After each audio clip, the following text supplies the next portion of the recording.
الحمد لله وحده والصلاة والسلام على من لا نبي بعده أما بعد فأعوذ بالله من الشيطان الرجيم بسم الله الرحمن الرحيم شهر رمضان الذي أنزل فيه القرآن صدق الله مولانا العظيم رب اشرح لي صدري ويسر لي امري واحلل عقدة من لساني يفقهوا قولي سبحانك لا علم لنا الا ما علمتنا انك انت العليم الحكيم ان الله وملائكته يصلون على النبي يا ايها الذين آمنوا صلو علیہ وسلموا تسلیما۔ قرار قلب ہے مومن کی جان ہے قرآن، قرار قلب ہے مومن کی جان ہے قرآن، ہماری روح ہمارا نشان ہے قرآن۔ ہر ایک شاہ کی حقیقت کا ذکر ہے اس میں، بڑے سے بڑا کوئی بادشاہ کوئی سردار کہیں بھی ہوا، جب بھی ہوا، کوئی ایسا نہیں جس کا ذکر قرآن کے اندر نہیں۔ ہر ایک شاہ کی حقیقت کا ذکر ہے اس میں، نہ سمجھو تم کہ فقط داستان ہے قرآن۔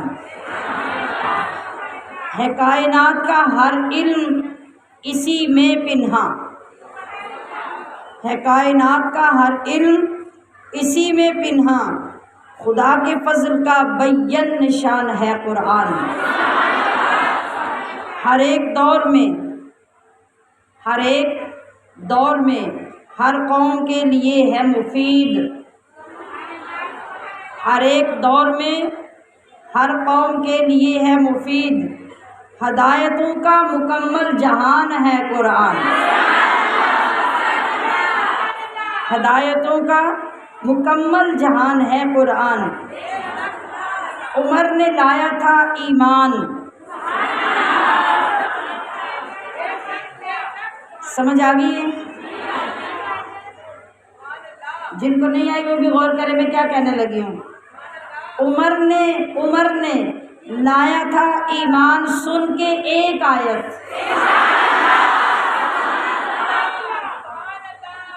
ذرا سوچئے، عمر نے لایا تھا ایمان، سن کے ایک آیت، یقین مانیے ایمان کی جان ہے قرآن،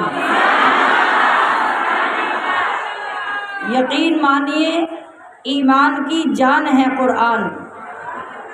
اور اسی کے تحت بناتے ہیں ملک میں قانون، اسی کے تحت بناتے ہیں ملک میں قانون، جہاں میں آج بھی یوں حکمران ہے قرآن۔ اور لطف اندوز ہونے والی بات، فخر کرنے والی بات یہ ہے کہ ضعیف ہو نہ سکے گی کبھی کوئی آیت، ضعیف کا مطلب بوڑھی پرانی، ضعیف ہو نہ سکے گی کبھی کوئی آیت، جوان رہے گا جوان تھا جوان ہے قرآن۔ ضعیف ہو نہ سکے گی کبھی کوئی آیت، جوان رہے گا جوان تھا جوان ہے قرآن۔ اور بڑے ہی شوق سے عثمان غنی نے دی ترتیب، بڑے ہی شوق سے عثمان غنی نے دی ترتیب، کیوں؟ وہ جانتے تھے کہ امت کی جان ہے قرآن۔ اللہ کرے کہ ہماری بھی جان بن جائے۔ وہ جانتے تھے کہ امت کی جان ہے قرآن، اور عبادت اس کی تلاوت ہے، عبادت اس کی تلاوت ہے، دیکھنا اس کا یوں نیکیوں کا حسین گلستان ہے قرآن۔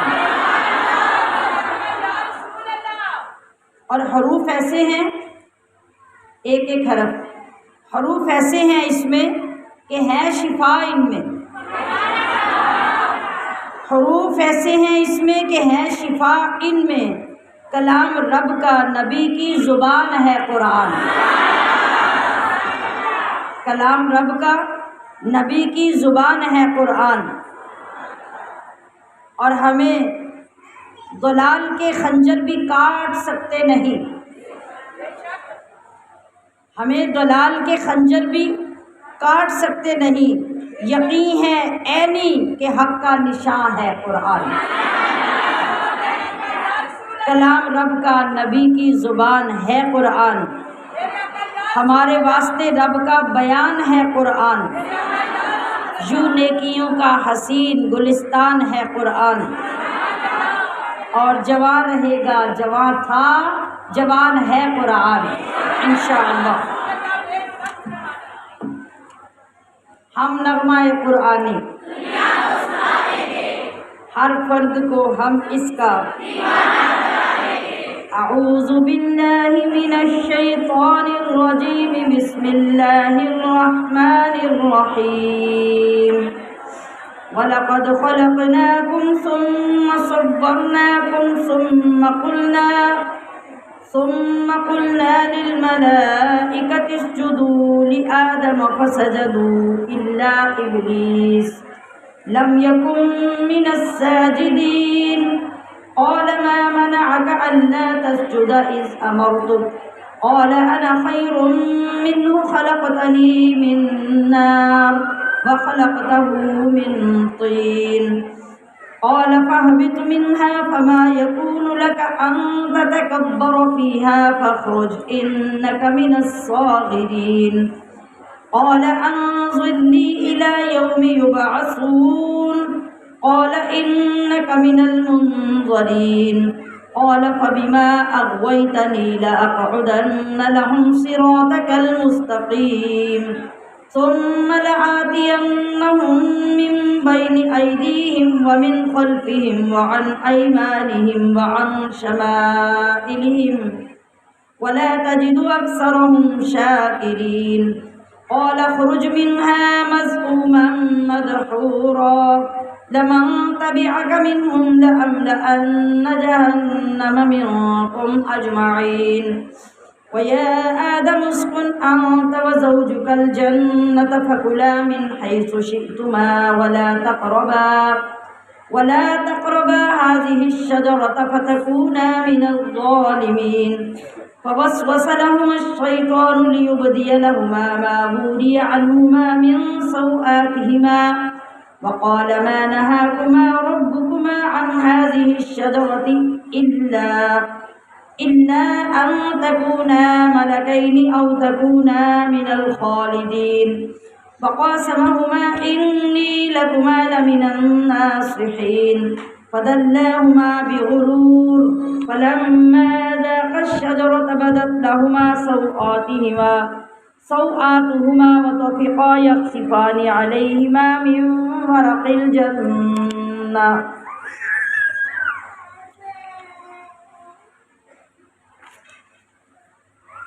وناداهما ربهما ألم أنهكما عن تلكما الشجرة وأقل لكما إن الشيطان لكما عدو مبين قالا ربنا ظلمنا أنفسنا وإن لم تغفر لنا وترحمنا لنكونن من الخاسرين قال اهبطوا بعضكم لبعض عدو وَلَكُمْ فِي الْأَرْضِ مُسْتَقَرٌّ وَمَتَاعٌ إِلَىٰ حِينٍ قَالَ فِيهَا تَحْيَوْنَ وَفِيهَا تَمُوتُونَ وَمِنْهَا تُخْرَجُونَ يَا بَنِي آدَمَ قَدْ أَنزَلْنَا عَلَيْكُمْ لِبَاسًا يُوَارِي سَوْآتِكُمْ وَرِيشًا وَلِبَاسُ التَّقْوَىٰ ذَٰلِكَ خَيْرٌ ذَٰلِكَ مِنْ آيَاتِ اللَّهِ لَعَلَّهُمْ يَذَّكَّرُونَ يَا بَنِي آدَمَ لَا يَفْتِنَنَّكُمُ الشَّيْطَانُ كَمَا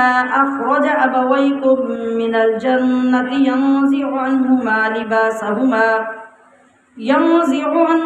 لِبَاسَهُمَا لِيُرِيَهُمَا سَوْآتِهِمَا إنه يراكم هو وقبيله من حيث لا ترونهم إنا جعلنا الشياطين أولياء للذين لا يؤمنون وإذا فعلوا فاحشة قالوا وجدنا عليها آباءنا والله أمرنا بها قل إن الله لا يأمر بالفحشاء أتقولون على الله ما لا تعلمون قل أمر ربي بالقسط وأقيموا وجوهكم عند كل مسجد وادعوه مخلصين له الدين كما بدأكم تعودون فريقا هدى وفريقا حق عليهم الضلالة إنهم اتخذوا الشياطين أولياء من دون الله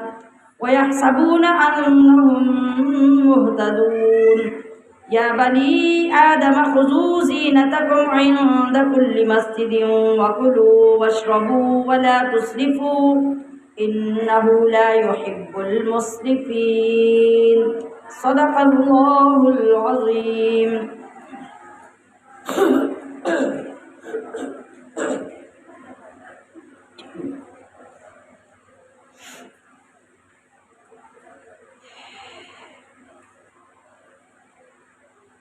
وَلَقَدْ خَلَقْنَاكُمْ اور بے شک یقیناً ہم نے تمہیں پیدا کیا. یہ کون فرما رہا ہے؟ کون فرما رہا ہے؟ اللہ پاک. کسے فرما رہا ہے؟ ہم سب سے، اپنے بندوں سے یہ فرما رہا ہے، اپنا تعلق بتا رہا ہے کہ میرا اور تمہارا تعلق کیا ہے، کہ میں تمہارا خالق ہوں، میں نے تمہیں پیدا کیا ہے. ایک ماں اللہ کے حکم سے پیدا کرتی ہے نا. ماں تو صرف پیٹ میں رکھتی ہے، باقی سارا کچھ کون کرتا ہے؟ اللہ. تو ساری زندگی بچوں کو ماں کیا کہتی ہے؟ میں نے تمہیں پیدا کیا، میں تمہاری ماں ہوں. یہ جملہ کتنا اثر کرتا ہے. بچہ گستاخی کرے، بڑا ہو کے بوڑھا ہو کے بیٹا بدتمیزی کرے، اپنے آپ کو بہت بڑا سمجھے، اکڑ دکھائے، ایک دفعہ جب زور سے ماں کہتی ہے نا کہ میں تیری ماں ہوں، تو وہ ایک دفعہ سوچنے پہ مجبور ہو جاتا ہے کہ نہیں؟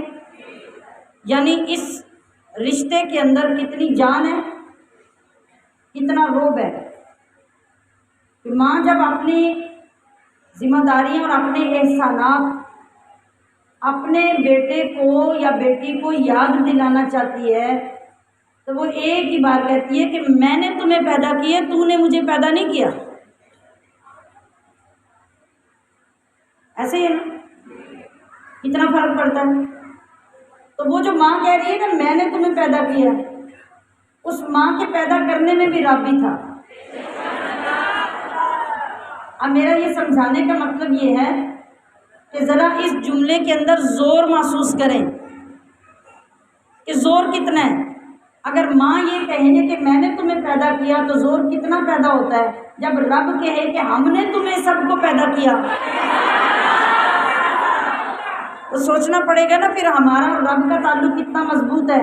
اور یہ جملہ سن کر ہمیں کس طرح سرنڈر کرنا چاہیے، کس طرح جھک جانا چاہیے، کس طرح باادب ہو جانا چاہیے، کس طرح فرما بردار ہو جانا چاہیے کہ ہمارا پالنے والا، پیدا کرنے والا وہ ہے. وہ ماں کے پیٹ میں پیدا کرنا چاہتا تھا تو اس نے وہاں پیدا کر لی. اگر وہ کسی پتھر پہ رکھ کے ہمیں پیدا کرنا چاہتا وہاں بھی کر لیتا. وہ ماں کے پیٹ کا محتاج نہیں تھا. یہ ایک اس کی حکمت تھی، اس کے تعلقات کے اندر ایک حکمت اور ایک نظام تھا جو اس نے چلانا تھا. تو اس نے بچے کو پیدا کرنے کے لیے ماں کا پیٹ چنا. وہ چاہتا تو باپ کے پیٹ سے پیدا کر لیتا، کون روک سکتا تھا؟ وہ چاہتا تو بغیر کسی پیٹ کے پیدا کر لیتا، کون روک سکتا تھا؟ لیکن اللہ نے بڑے خوبصورت انداز میں ہمارے رشتوں کو جوڑا، ہمارے تعلقات بنائے تاکہ ایک دوسرے کے ساتھ نتھی ہو جائے، ایک دوسرے کے ساتھ اس طرح جڑے ہوئے ہوں کہ زندگیاں چلانا آسان ہو جائے۔ اگر یہ رشتے ہمیں جوڑ نہ دیتے تو یہ زندگیاں نہ چلتی، یہ نظام نہ چلتا۔ تو کتنا خوبصورت، اب اللہ کے اس لفظ کی خوبصورتی کا آپ کو پتہ چل گیا ہوگا کہ اللہ کے اس لفظ کے اندر کتنی جان ہے، کتنی پاور ہے، اور ہمارے لیے کتنی محبت ہے، کتنا رعب ہے۔ اللہ فرما رہا ہے کہ ہم نے تمہیں پیدا کیا، پھر پیدا کیا تو اگلا احسان کیا کیا، ثم صورناکم، پھر ہم نے تمہاری شکل و صورت بنائی، اور شکل و صورت بنانے میں بھی وہ کسی کا پابند نہیں تھا۔ وہ ہمارا جسم انسان والا بنا کے اوپر شکل سانپ کی رکھ دیتا، تو ہمارا جسم انسان والا بنا کے اوپر شکل گدھے کی رکھ دیتا، کتے کی رکھ دیتا، سور کی رکھ دیتا، ساری شکلیں اس نے رکھی ہیں نا۔ اور اگر ہمارے ساتھ ایسا ہو جاتا، کوئی تھی مداخلت، کوئی سفارش نہیں۔ تو ذرا ان لفظوں کے اندر اللہ کی محبت کو محسوس کریں۔ اللہ فرما رہا ہے کہ ہم نے تمہیں شکل دی، صورت بنائی تمہاری، اور شکل صورت ایسی بنائی کہ ساری کائنات کی صورتیں تمہاری صورت پہ قربان کر دیں۔ اور کیوں بنائی؟ تمہاری شکل ایسی، صورت ایسی کیوں بنائی؟ اللہ ساری کائنات میں اپنے محبوب کا جلوہ دیکھنا چاہتا تھا۔ وہ دیکھنا چاہتا تھا کہ جیسی شکل میں نے اپنے محبوب کی بنائی ہے تو ویسی شکلیں محبوب کے غلاموں کی بنا دوں کہ ہر طرح محبوب کی شکل کا جلوہ بکھرا رہے۔ سب سے پہلے تو آج اپنے رب کے ساتھ اس اینگل سے اپنا تعلق قائم کر لیں کہ اس رب نے ہمیں کتنے پیار سے بنایا۔ پھر اللہ فرمایا ثم قلنا، پھر ہم نے فرمایا للملائکہ، فرشتوں سے، اسجدوا لآدم، وہ جو ہم سب کی پہلی شکل تھی، وہ جو ہم سب کی ابتدا تھی، جس کا نام آدم تھا، سب سے پہلے اس کو بنایا، پھر اس کی کاپیاں ساری کائنات میں پھیلا دی۔ تو جب وہ پہلی شکل بنائی،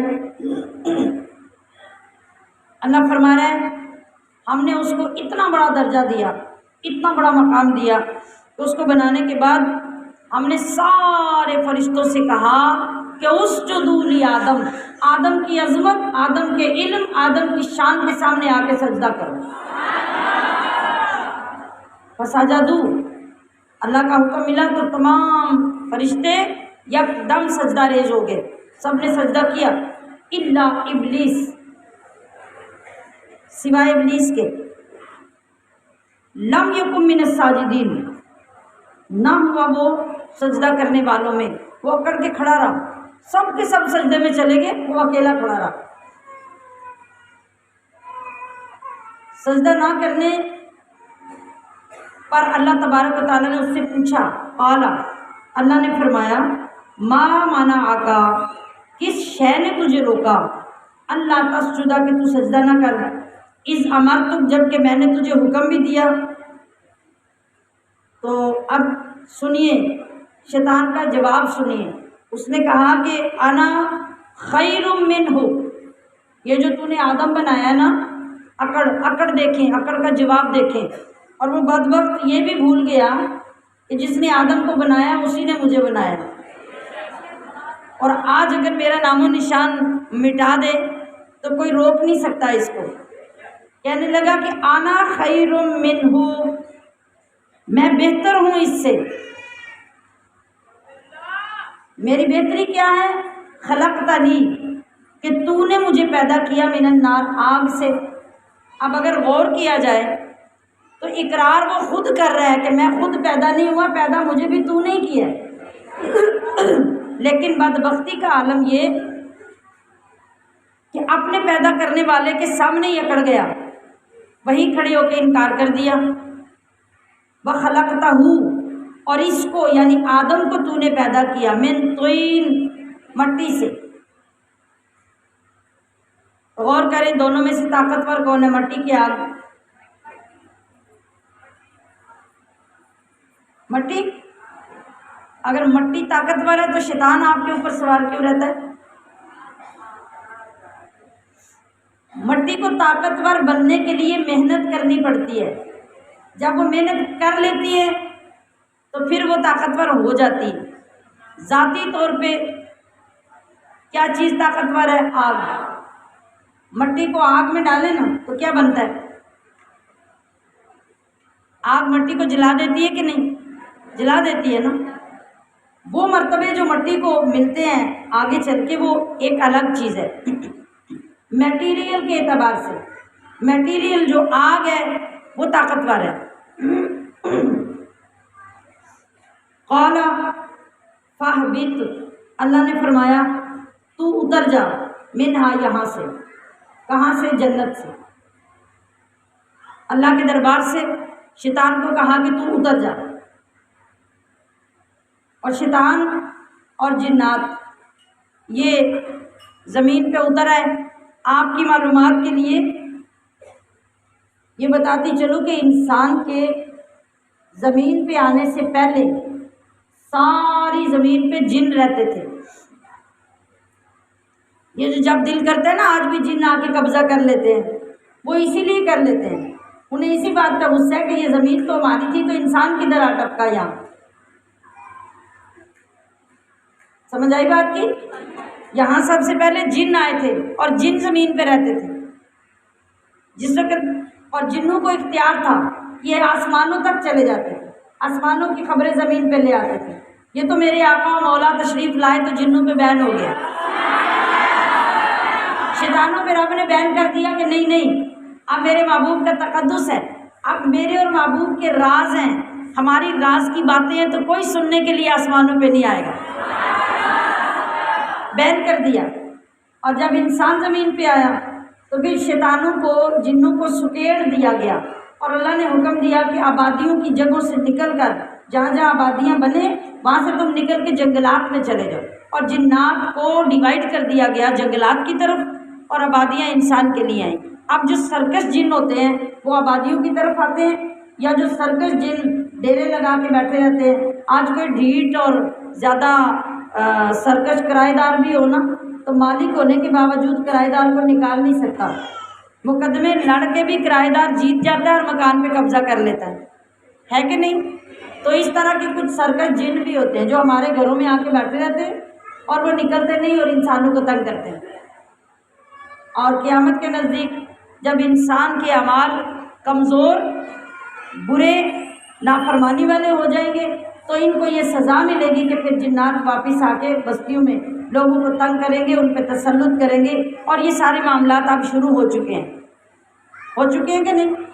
ہاں، اب ایک وقت تھا کہ پہلے لوگ کہتے تھے کہ مرد اس بات کو نہیں مانتے، آج بڑے بڑے مرد بھی پکڑے ہوتے ہیں جنات کے ہاتھوں میں، انہیں بھی الٹا کیا ہوتا ہے انہوں نے۔ تو یہ سب ہمارے گناہوں اور بدعمالیوں کی سزائیں شروع ہو چکی ہیں۔ تو فما یکون لک، تجھے کوئی حق نہیں پہنچتا، ان تتکبر فیہا، کہ تو یہاں رہتے ہوئے یعنی میری جنت میں رہے اور یہاں تو تکبر کرے، تیرے لیے اس کی کوئی گنجائش نہیں۔ فاخرج، نکل جا تو، انک من الصاغرین، بے شک تو ذلیلوں میں سے ہے۔ تو آدم علیہ السلام کو سجدہ نہ کرنے کی وجہ سے شیطان کو وہاں سے نکال دیا گیا۔ قال انظرنی، اب وہ کہنے لگا کہ تو مجھے مہلت دے، اللہ سے کہنے لگا، الی یوم یبعثون، اس دن تک جب لوگ اٹھائے جائیں۔ کہاں اٹھائے جائیں؟ قیامت سے پہلے 2 سور پھونکے جائیں گے۔ پہلا سور پھونکا جائے گا تو پوری کائنات فنا ہو جائے گی، اور دوسرا سور پھونکا جائے گا تو لوگوں کو نئے سرے سے اٹھایا جائے گا قبروں سے۔ اس نے کہا کہ اس وقت تک مجھے مہلت دے۔ قال، اللہ نے فرمایا انک من المنظرین، کہ جا بے شک تجھے میں نے مہلت دے دی، تو مہلت دیے ہوں میں سے ہے۔ تو شیطان نے اس وقت تک کی مہلت مانگ لی، پہلے نفخے تک اسے مہلت دی گئی، اور جب پہلی بار سور پھونکا جائے گا تو سب کے ساتھ وہ بھی ہلاک ہو جائے گا۔ اور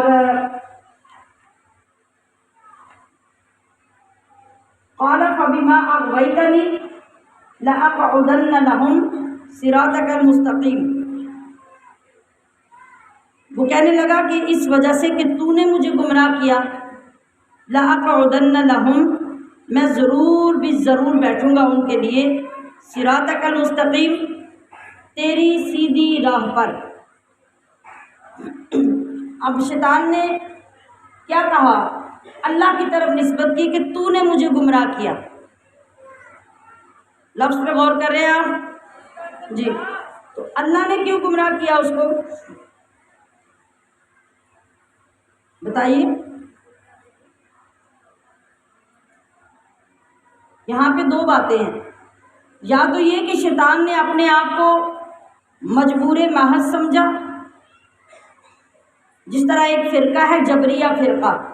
جبریہ فرقہ کہتا ہے کہ بھی انسان کا کسی قسم کا کوئی اختیار نہیں ہے، وہ مجبور ہے، جیسے پتھر مجبور ہے، جیسے درخت مجبور ہے، جیسے لکڑی مجبور ہے، اسی طرح انسان بھی مجبور ہے، تو جو کرتا ہے اللہ کرتا ہے، انسان کچھ نہیں کر سکتا۔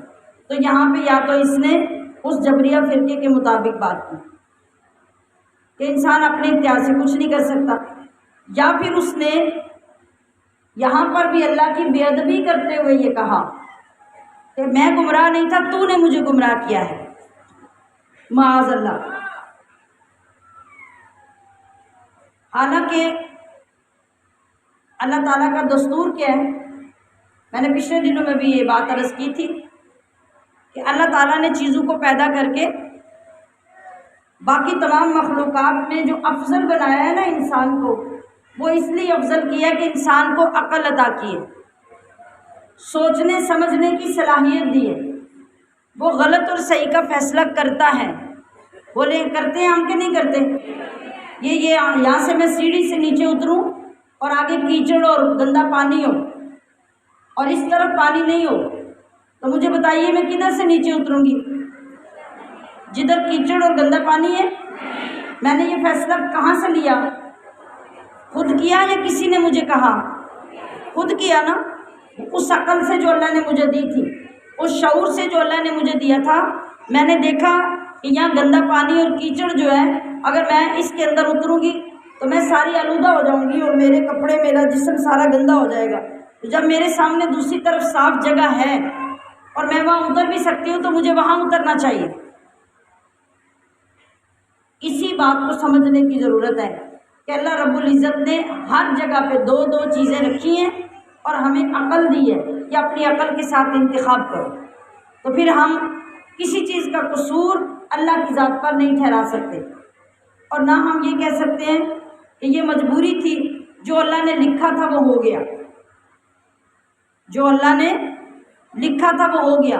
اب اگر ہم ایسا کہتے ہیں تو گویا ہم اللہ پاک کو قصوروار ٹھہراتے ہیں، اور یہ انتہا درجے کی بے ادبی ہے اللہ تعالیٰ کی۔ تو کیا کرنا چاہیے؟ قرآن پاک نے ہمیں یہ سکھایا کہ جب کوئی رحمت، جب کوئی اچھا کام، اچھی بات آپ تک پہنچے، اس کی نسبت اللہ کی طرف کریں، اور جہاں پہ غلطی ہو جائے، کوئی غلط نتیجہ نکل آئے، تو اس کی نسبت اپنی طرف کرے کہ یہاں غلطی میری ہے، اگر یہ ہوا تو یہ میری غلطی سے ہوا، اور اگر اچھا ہوا، رحمت ملی، اچھا نتیجہ نکلا، تو یہ اللہ کے فضل سے ہوا۔ ادب یہ ہے کہ ہم ہر کام میں جب ذکر کریں اور نسبت کریں تو اس انداز سے کریں۔ اب جو شیطان آدم علیہ السلام کا گستاخ ہو چکا تھا، اب یہ کہہ کہ وہ اللہ کا بھی گستاخ ہو گیا، جس سے یہ بات سمجھ میں آئی کہ جو انسان نبی کا گستاخ ہوتا ہے، نبی کی گستاخی کا یہ وبال پڑتا ہے کہ وہ آخر کار بندہ رب کا بھی گستاخ ہو جاتا ہے۔ اس نے کہا کہ میں تیری سیدھی راہ پہ لوگوں کو گمراہ کرنے کے لیے بیٹھوں گا، جدھر تیرے لوگ جائیں گے میں آگے بیٹھا ہوں گا، جدھر تیرے لوگ جائیں گے میں آگے بیٹھا ہوں گا۔ ذرا غور کیجیے، جرأت دیکھیے اس کی۔ مقصد کیا تھا؟ مقصد وہی جہالت جو آج ہماری برادریوں میں بھی نظر آتی ہے۔ دادے کا بدلہ پوتے سے لیا جاتا ہے۔ پوتے کا کیا قصور؟ جب اس کو دادے کے جرم کی وجہ سے قتل کر دیا جاتا ہے تو ہو سکتا ہے کہ جب دادے نے جرم کیا تھا پوتے کا ابھی وجود بھی نہ ہو، اور یہ بھی ہو سکتا ہے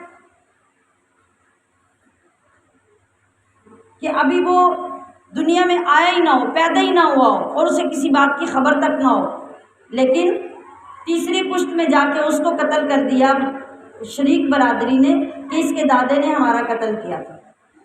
یہی بات شیطان نے سوچی۔ اس نے کہا کہ آدم کی وجہ سے میں راندا گیا ہوں، میں دھتکارا گیا ہوں، تو میں قیامت تک اب آدم کی اولاد سے اس کا بدلہ لوں گا۔ اب وہ شیطان ہمیشہ ہم سے وہ بدلہ لے رہا ہے کہ ہمارے باپ آدم کی وجہ سے اس کو اللہ نے اپنی بارگاہ سے نکالا، لیکن اب یہ الٹ دماغ دیکھے نا، جو ہمارے بھی بہت سے لوگوں کا الٹ دماغ ہوتا ہے، وہ یہ نہیں سمجھتے کہ ہمارا قصور تھا اس وجہ سے ہمیں سزا ملی، وہ کہتے ہیں کہ ہماری وجہ کون بنا۔ اس نے یہ دیکھ لیا کہ آدم کی وجہ سے مجھے نکالا گیا تو میں آدم کی اولاد سے بدلہ لوں گا۔ اس نے یہ کبھی تسلیم نہیں کیا کہ گستاخی میری تھی، غلطی میری تھی، میں آدم کو سجدہ کر لیتا تو میں نہ نکلتا، میں اللہ کی بات مان لیتا تو نہ نکلتا۔ آج ہمارے بھی بے شمار ہٹ دھرم اور سرکش لوگ ایسے ہوتے ہیں جو اپنی غلطی کو ماننے کی بجائے اس کا قصور دوسرے پر ڈال دیتے ہیں۔ تو کروں گا کیا میں ہر راستے پہ بیٹھوں گا، تیرے بندوں کو گناہ کی طرف رغبت دلاؤں گا، تیری عبادت سے، تیری فرما برداری سے روکوں گا، گمراہی میں ڈال دوں گا، کسی کو کافر بناؤں گا، کسی کو مشرک بنا دوں گا۔ کیوں؟ تاکہ اگر میں جنت میں نہیں گیا تو آدم کی اولاد بھی جنت میں نہ جائے۔ بات سمجھ میں آئی آپ کی؟ اور ہم نے بڑی آسانی سے شیطان کو قبول کر لیا ہوا ہے، وہ ہمیں جدھر چلاتا ہے ہم چلنے کے لیے تیار ہوتے ہیں، لیکن ہم یہ بھول جاتے ہیں کہ اس کی بات مان کر جس طرح وہ جنت سے نکلا ہم بھی جنت سے باہر رہیں گے۔ تو ہماری عقل کا کیا تقاضا ہے کہ ہم اس کی بات مانیں یا اپنے رب کی بات مانیں؟ جی اچھا، پھر اس نے کیا کہا؟ پہلے تو یہ کہا کہ میں بیٹھوں گا تیری سیدھی راہ پہ، پھر کہا کہ ثم لآتینہم، پھر میں ضرور ان کے پاس آؤں گا۔ کیسے آؤں گا؟ من بین ایدیہم، ان کے سامنے سے، وہ کام کی طرف نیکی کی طرف جائیں گے تو میں آگے کھڑا ہو جاؤں گا، ومن خلفہم، وہ آگے نکلیں گے تو میں پیچھے سے ان کو گمراہ کرنے کے لیے آوازیں دوں گا کہ لوٹ آؤ، وہ راستہ بڑا مشکل ہے، گرمی بہت ہے، بیٹھنا پڑے گا، نیند پوری نہیں ہوگی، تو گھر جا کے آرام سے سو جاؤ۔ اس طرح کی باتیں آپ کے ساتھی سناتے ہیں کہ نہیں؟ آپ کے بہت سارے ساتھی جو آپ کے ساتھ نہیں آتے تو ایسی باتیں سناتے ہیں کہ نہیں؟ میں اس لیے پوائنٹ ہی آپ کا رکھا ہے جی۔ تو وَعَنْ أَيْمَانِهِمْ، اور ان کے دائیں طرف سے بھی آپ کو گمراہ کروں گا، وَعَنْ شَمَائِلِهِمْ، اور ان کے بائیں طرف سے بھی آؤں گا۔ کتنی طرفیں گھیری اس نے؟ بتائیے نا، 4۔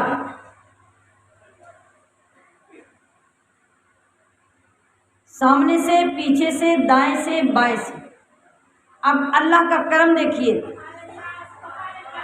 اللہ کا احسان دیکھیے کہ یہ بات کرتے ہوئے اس نے بڑا زور لگایا، اس نے کہا کہ میں چاروں طرف سے تیرے بندوں کو ایسا گھیروں گا کہ انہیں دوزخ سے بچنے ہی نہیں دوں گا۔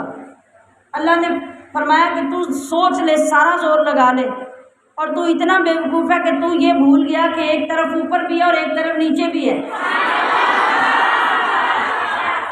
تو گویا اللہ نے وہ دو طرفیں اپنے کرم کے لیے بچا لی کہ تو چاروں طرف سے آئے گا تو میں اوپر سے رحمت کروں گا اور میں زمین سے نیچے سے ان کے کرم کروں گا، اور یہ دو طرفیں تیرے بس میں نہیں ہوں گی، اور اس طرح جو میرے بندے ہوں گے وہ تجھ سے بچ جائیں گے۔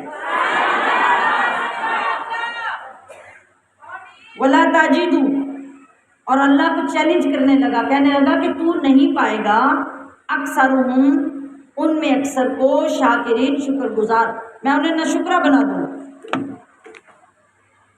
اب آپ دیکھیے کہ وہ کس کس طریقے سے ہمیں بہکاتا ہے، کس کس طریقے سے ہمیں گمراہ کرتا ہے۔ ہم ایک اس کی چال سے نکلتے ہیں نا تو وہ دوسری طرح کی چال چل لیتا ہے، ہم اس سے نکلتے ہیں وہ تیسری طرح کی چل لیتا ہے، ہم چوتھی سے نکلتے ہیں وہ پانچویں طرح کی چال چل لیتا ہے۔ وہ کبھی تھکتا نہیں، کبھی رکتا نہیں، وہ یہ نہیں کہتا کہ یہ بندہ بڑا ڈھیٹا ہے اسے چھوڑ دو کسی اور کو پکڑ لو۔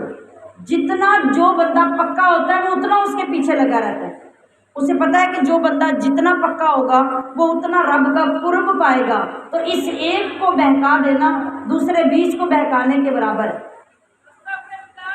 تو وہ ہمیشہ نیک لوگوں کے پیچھے پڑتا ہے، وہ ہمیشہ برے لوگوں کے پیچھے پڑتا ہے، جو برے لوگ نہیں، جو اچھے لوگ ہیں ان کے پیچھے پڑتا ہے۔ برا تو پہلے ہی برا ہے، اسے اس کی ٹینشن ہی نہیں ہے۔ بات سمجھ میں آ رہی ہے؟ ہاں، تو نیک بندہ جب نیکی کی طرف، دین کی طرف، قرآن کی طرف، نماز کی طرف چلے گا تو شیطان اس کے چاروں طرف آئے گا، وہ اس کو روکے گا۔ حضرت شقیق بلخی رحمۃ اللہ علیہ ایک بزرگ گزرے ہیں، وہ کہتے ہیں کہ روزانہ صبح کے وقت شیطان میرے پاس آگے پیچھے دائیں بائیں سے آتا ہے۔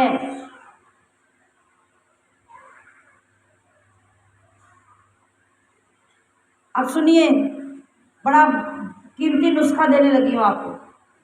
حضرت شقیق بلخی کہتے ہیں کہ وہ چاروں طرف سے آتا ہے اپنے وعدے کے مطابق، مجھے آ کے روکتا ہے، لیکن جب وہ میرے سامنے آتا ہے نا، میرے سامنے آ کے کہتا ہے کہ تم خوف نہ کرو، بے شک اللہ غفور الرحیم ہے،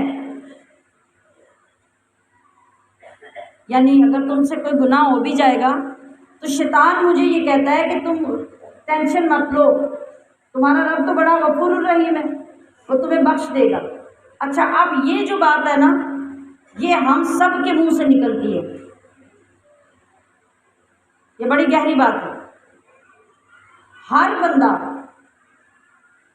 نماز نہیں پڑھتا نا، جو اسے کہیں آپ نماز نہیں پڑھتے، آپ نے ساری زندگی نماز نہیں پڑھی، اب نماز شروع کر دیں، تو جتنا بندہ غافل ہے وہ کہے گا کہ اللہ بخشنے والا ہے، اللہ بخش ہی دے گا، اللہ ماڑیا نے بھی بخش ہی دیتا ہے، یعنی یہ ڈائلاگ وہ سکھاتا ہے آپ کو، اور بالکل اللہ کی رحمت، اللہ کے قانون اور اللہ کی شان کے خلاف یہ ڈائلاگ سکھاتا ہے آپ کو کہ آپ کچھ نہ کر کے اللہ کی ذات پہ یقین رکھیں۔ تو کبھی آپ نے یہ کیوں نہیں کہا کہ میرے BA کے پیپر بالکل اچھے نہیں ہوئے، تو بورڈ میں بڑے رحم دل آفیسر ہیں، کام ہو جائے گا، وہاں تو کبھی کسی نے نہیں کہا۔ اور اگر آپ کہیں جا کے کسی آفیسر کے پیر پکڑ بھی دیں اور اسے کہیں کہ بھی میں نے آپ کی بڑی تعریفیں سنی، آپ بڑے نیک آدمی ہیں، تو آپ مجھے پاس کر دیں، تو وہ 10 گالیاں دے کے ٹھڈے مار کے آپ کو باہر نکال دے گا کہ تو میری بےزتی کرنے آیا یہاں، میں رحم دل ہوں، تو اس طرح کا رحم دل ہوں کہ تو قابل نہیں تو میں تجھے پاس کر دوں۔ تو کیا جب ہم اللہ کے لیے نماز نہ پڑھ کے، روزہ نہ رکھ کے، اس کی بات نہ مان کے ہم کہتے ہیں کہ اللہ بخشنے والا، غریبان میں بخش ہی دے گا، تو ہم اللہ کی توہین نہیں کرتے؟ یہ بے عزتی نہیں ہے؟ یہ اللہ کی شان کے خلاف نہیں؟ لیکن ہم کہتے ہیں، ہم یہ ڈائلاگ بولتے ہیں اور شیطان ہم سے بلاتا ہے۔ اچھا، جب شیطان یہ کہتا ہے تو جو شقیق بلخی کہتے ہیں کہ جب شیطان کی طرف سے میرے اندر یہ خیال آتا ہے نا، تو میں یہ آیت پڑھتا ہوں، وَإِنِّي لغفار لمن تاب وآمن وعمل صالحا ثم اهتدى۔ ہاں اللہ بخشنے والا تو ہے، لیکن کن کو بخشنے والا ہے؟ میں اس کا شیطان کا جواب اس آیت کے ساتھ دیتا ہوں کہ تیری بات ٹھیک ہے، اللہ بخشنے والا ہے، اللہ غفور الرحیم ہے، مگر کن کے لیے؟ اللہ غفور الرحیم ان کے لیے ہے لمن تابا، جو توبہ کرے، وآمنہ اور ایمان لائے، وعمل صالحا اور نیک اعمال کرے، اللہ ان کو بخشنے والا ہے، ثم اہتدی پھر وہ ہدایت پر قائم رہے تو اللہ ان کو بخشے گا۔ میں اس کو شیطان کو اس کی بات کا جواب دیتا ہوں۔ پھر فرماتے ہیں کہ شیطان میرے پیچھے سے آتا ہے، پیچھے سے آ کے مجھے خوف دلاتا ہے کہ میری اولاد محتاج ہو جائے گی، تو میں اس کو یہ آیت پڑھ کے سناتا ہوں، وَمَا مِن دَابَّةٍ فِي الْأَرْضِ إِلَّا عَلَى اللَّهِ رِزْقُهَا، کہ کوئی زمین پہ چلنے پھرنے والا ایسا نہیں ہے جس کا رزق اللہ کے ذمے نہ ہو۔ اللہ ہر ایک کا رزق دیتا ہے اور اس کے ذمے سب کا رزق ہے، تو مجھے کوئی ٹینشن نہیں کہ میری اولاد محتاج ہو جائے گی۔ پھر حضرت شقیق بلخی کہتے ہیں پھر شیطان میری طرف دائیں طرف سے آتا ہے، وہ آ کے مجھے گمراہ کرتا ہے، اور گمراہ کر کے کیا کرتا ہے؟ وہ آ کے میری تعریف کرتا ہے کہ تو بڑا نیک آدمی ہے، تو بڑا پرہیزگار ہے، تیرے جیسا تو کوئی ہے ہی نہیں۔ تو میں اس کی یہ تعریف سن کر اس کو یہ آیت پڑھ کے سناتا ہوں، والعاقبۃ للمتقین، جس کا ترجمہ کیا ہے کہ اچھا انجام پرہیزگاروں کے لیے،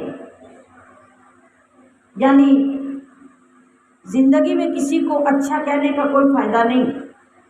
وہ شیطان کو بھی یہ جواب دیتے، اچھا وہ ہے جس کا انجام اچھا ہے، اچھا وہ ہے جس کا خاتمہ بھی ایمان ہوا ہے، اچھا وہ ہے جو جنت کا سامان کر کے لے گیا ہے، اچھا وہ ہے جس کو بخش کر اللہ نے جنت کا گھر عطا کر دیا ہے۔ تب پتہ چلے گا کہ اچھا کون ہے، تب پتہ چلے گا کہ اچھا کون ہے۔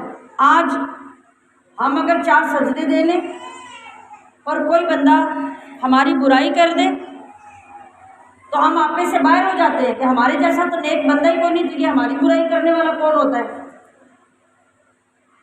یہی شیطان کا وار ہے اور وہ کامیاب ہو جاتا ہے۔ بتائیں ایسا ہے کہ نہیں؟ آپ اپنی مثال لے لیں، کسی اور کی لے لیں، 5 وقت کا کوئی نمازی ہے، روزے رکھنے والا ہے، قرآن پڑھنے والا ہے، اور کوئی بندہ کہے کہ تجھے تو رب رسول کا پتہ ہی نہیں، آگ لگے گی تن بدن میں کہ نہیں؟ کہے کہ منو نہیں پتا، میں تو 5 وقت کی نمازی، میں تو روز اٹھ کے قرآن پڑھتی ہوں، میں نے تو کبھی روزہ نہیں چھوڑا، تو مجھے یہ کہہ رہا ہے کہ مجھے اللہ کا پتہ نہیں ہے؟ تو آپ کی بات نے تو ثابت کر دیا بھی آپ کو اللہ کا پتہ نہیں ہے۔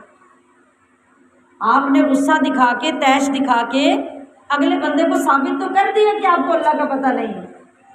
اللہ کا پتہ تو محمد مصطفیٰ کو تھا، اللہ کا پتہ تو صحابہ کرام آپ کے غلاموں کو تھا کہ وہ کتنے کتنے ظلم کرتے اور منہ پہ کھڑے ہو کے گالیاں دیتے اور ظلم و بربریت کی انتہا کر دیتے، مگر مصطفیٰ کی زبان پہ کبھی کسی کے لیے گالی نہیں آئی، کبھی غصہ نہیں آیا، اپنی ذات پر سارے غم برداشت کر لیے لیکن کسی کو برا بھلا نہیں کہا۔ اور آج ہم اپنے لیے اتنا بھی برداشت نہیں کرتے، تو پھر ہم نے ثابت تو کر دیا۔ انجام انسان کا میٹر کرتا ہے۔ حضرت بایزید بستامی کے متعلق ہے غالباً کہ آپ بیٹھے تھے اپنے مقام پہ، اللہ اللہ کر رہے تھے، ایک بوڑھی مائی جو مسلمان نہیں تھی تو وہ پاس سے گزری نا، تو مذاق کرتے ہوئے، اللہ کے ولی کا مذاق کرتے ہوئے، توہین کرتے ہوئے دیکھا تو کہنے لگی کہ بابا یہ تیری داڑھی ہے، تیری داڑھی سے اچھی تو میرے گدھے کی دم ہے۔ کتنا بڑا حملہ تھا، سوچے ذرا کتنا بڑا حملہ ہے۔ نہیں سمجھ آ رہی بات کی؟ تو ہاں یوں کریں نا، آگے سے مجھے پتہ چلے آپ سن رہے ہیں۔ اتنا بڑا حملہ اس مائی نے کیا اللہ کے ولی کے ساتھ، کہا کہ تیری یہ داڑھی، تیری داڑھی سے تو میرے گدھے کی دم اچھی ہے۔ کوئی اور ہوتا تو اینٹیں اٹھا کے مائی کو مارنے لگ جاتا۔ قربان جائیں اللہ کے ولی کی تعلیم پر اور رسول خدا صلی اللہ علیہ وسلم کی سنت پر عمل کرنے پر۔ آپ نے کہا کہ مائی تیری بات بالکل سچی ہے، اگر تو میرا انجام اچھا ہو گیا، اگر تو مجھے رب نے قبول کر لیا تو پھر تو میری داڑھی اچھی، اور اگر میری ساری عبادتیں رد کر دی میرے رب نے تو پھر تیری بات ٹھیک ہے کہ میری داڑھی تیرے گدھے کی دم سے اچھی نہیں ہے۔ کتنا بڑا سبق دیا، اور اس اللہ کے ولی کے اس حسن سلوک سے متاثر ہو کے وہ مائی جو اتنی بڑی گستاخی کر رہی تھی وہ مسلمان ہو گئی۔ شیطان کے باہر تو اسی طرح ہوتے ہیں، شیطان تو اسی طرح حملے کرتا ہے اور آخر تک کرتا چلا جاتا ہے، وہ کبھی رکتا نہیں ہے۔ تو میں کیا بتا رہی تھی کہ شیطان بھی، حضرت شقیق بلخی کہتے ہیں کہ آ کے مجھے یہی کہتا ہے کہ آپ بڑے نیک آدمی ہیں، آپ بڑے نائس آدمی ہیں، آپ بہت اچھے آدمی ہیں، آپ اللہ کے بڑے ولی ہیں۔ تو کہتے ہیں کہ میں اس کو آیت کی پڑھ کے سناتا ہوں، وَالْعَاقِبَةُ لِلْمُتَّقِينَ، کہ میں ابھی کوئی اچھا نہیں، میں اچھا تبھی ہوں گا جب رب نے بخش کر مجھے گارنٹی دے دی تو مجھے پتہ چلے گا کہ میں اچھا ہوں۔ تو کیا ہوا، شیطان سامنے سے بھی نا امید ہو گیا، دائیں سے بھی، پیچھے سے بھی، ہر طرف سے نا امید ہوا۔ اب کہتے ہیں کہ شیطان بائیں طرف سے آتا ہے اور میرے لیے کچھ نفسانی خواہشات کی باتیں لے کے آتا ہے۔ جب وہ باتیں لے کے آتا ہے تو میں اس کے سامنے یہ آیت پڑھتا ہوں، وَحِيلَ بَيْنَهُمْ وَبَيْنَ مَا يَشْتَهُونَ، کہ ان کے درمیان اور ان کی چاہت کے درمیان رکاوٹ ڈال دی گئی، یعنی جو اللہ والے ہوتے ہیں وہ اپنی نفسانی خواہشات پر کبھی عمل نہیں کرتے، اللہ کی محبت، اللہ کی یاد اور تقویٰ ان کی خواہش اور ان کی ذات کے درمیان کھڑا ہو جاتا ہے اور نفسانی خواہشات کی طرف انہیں مائل نہیں ہونے دیتا۔ آپ فرماتے ہیں کہ ہر روز شیطان میرے چاروں طرف آ کے حملہ کرتا ہے اور میں چاروں طرف قرآن کی یہ آیتیں پڑھ کے اس کو سناتا ہوں اور اس سے بچ جاتا ہوں۔ یہ اللہ کے ولیوں کی باتیں ہیں۔ اللہ تبارک و تعالیٰ نے کیا فرمایا، قال اخرج منہا، اللہ نے فرمایا کہ تو یہاں سے نکل جا، مذعومن، مذمت کیا ہوا، مدحورا، راندہ ہوا، لمن تبعک، ضرور جس نے تیری پیروی کی، منہم، ان میں سے، لأملأن، تو ضرور بھر دوں گا میں جہنم، جہنم، منکم اجمعین، ان سب، تم سب سے۔ اللہ پاک نے وہاں پہ اعلان کر دیا کہ جو جو بھی تیری ان چالوں میں آئے گا اور جو جو تیرے پیچھے چلے گا میں ان سب کو جہنم میں ڈال کے جہنم کو بھر دوں گا۔ وَيَا آدم اسکن، اے آدم رہو، انت تم، وزوجک، اور زوج کا، اور تمہاری بیوی، کہاں، الجنت، جنت میں۔ یعنی آدم علیہ السلام کو جب اللہ نے پیدا کیا تو جنت میں بھیجا، جب تنہائی محسوس ہوئی تو حوا کو پیدا کیا اور کہا کہ اب تم دونوں اس جنت میں رہو، یہاں بسو، یہاں سکونت کرو، فَكُلَا مِنْ حَيْثُ، تو پس تم دونوں کھاؤ جہاں سے شئتما، تم چاہو، وَلَا تَقْرَبَا، اور مت تم دونوں قریب جانا، هَذِهِ الشَّجَرَةَ، اس درخت کے، اس درخت کے، اس سے مراد وہ کوئی خاص درخت تھا جس کی طرف اشارہ کر کے اللہ نے منع فرمایا، اور تفسیر سے ہمیں پتہ چلا کہ وہ خاص درخت کس کا تھا، گندم کا درخت تھا۔ فَتَكُونَا مِنَ الظَّالِمِينَ، ورنہ تم ہو جاؤ گے حد سے بڑھنے والوں میں سے، یعنی اس پہ عمل کرنا ہے، اس درخت کے قریب بھی نہیں جانا۔ فَوَسْوَسَ لَهُمَا، شیطان وہاں پہنچ گیا، جنت میں پہنچا اپنا بدلہ لینے کے لیے، اور وسوسہ ڈالا لہما ان دونوں کو، الشیطان شیطان نے، کیوں وسوسہ ڈالا؟